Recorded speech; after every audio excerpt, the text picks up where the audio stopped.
po, ako po si Michael de la Cruz po. 15 years na po akong masahista. Mga isang taon na po mahigit. Nahirapan po ako gumalaw kaya hindi po ako makapagtrabaho ng maayos. Hindi ako makapagmasahe, makapagdiin, ganyan. Napagpatingin na po ako sa doktor.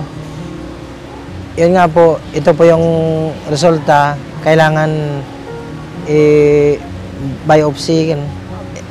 Tawag po rin, yung sakit po na ito ng lymphoma ba yun? Ang lymphoma ay isang cancer ng lymphatic system. Pag sinabing lymphatic system, ito ang mga grupo ng kulani sa iba't ibang bahagi ng ating katawan na siyang pumipigil, sumasala, at nagiging proteksyon laban sa mga infeksyon. Ilan sa mga nagkukos ng lymphoma ay ang pagkakaroon ng mga pagbabagong genetiko, ilang infeksyon, halimbawa HIV, radiation, mga chemical, at sakit ng immune system gaya ng rheumatoid arthritis, at mga immunosuppressive agents na pumipigil sa ating immune system. So kapag hindi na operahan ng lymphoma o hindi agad na agapan sa early stage ng ito, pwede itong kumalat sa iba't ibang bahagi ng katawan, particularly sa atay, sa baga, sa buto, at sa mga bone marrow. Kahit masakit yung leg ko, pinipilit ko lang po talaga para may panggastos po ako sa araw-araw. Makapagmasaya lang ng kumita lang ng konti para may pabili lang po akong pagkain.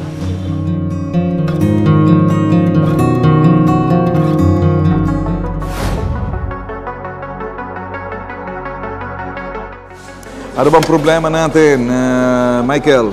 Kasi ganito, sir, gusto ko sana magpagamot. Anong sinabi sa inyo ng... Doktor, sir? Oo. Ang gagawin daw po sa akin, biopsy po. Pero pag ringgilya lang daw po yung gagamitin, ringgilya yung isa lang, yung injection lang na parang Tukunin yung biopsy, okay. Opo. Wala daw silang makikita, kailangan lahat. So, paano lahat? Operasyon? Opo. Kaso hindi ko kaya yung presyo.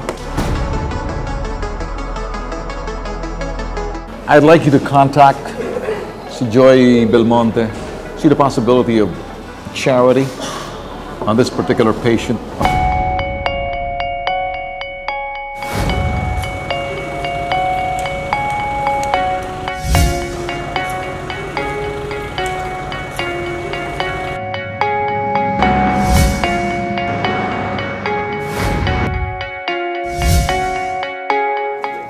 Well, dito sa aking tanggapan, meron akong advocacy na tumulong sa mga nangangailangan ng medical assistance. No? So, sarili ko pong efforts ito na makipag-ugnayan sa mga ospital, kadalasan ay mga government hospitals, at sa mga kakilala nating mga mabubuti ang kalooban na mga nasa medical field. No? So, sila yung tumutulong sa akin. Kasi si Michael, talagang constituent ko siya, nakatira siya dito sa Agham Road, sa Barangay Central, at talagang nangangailangan siya ng tulong at suporta, at ang ating pong tanggapan ay handa naman tumulong sa lahat po ng mga nangangailangan ng ganitong klaseng medical assistance. So si Michael, huwag ka na mag-alala, tutulungan ka namin dito. Ha?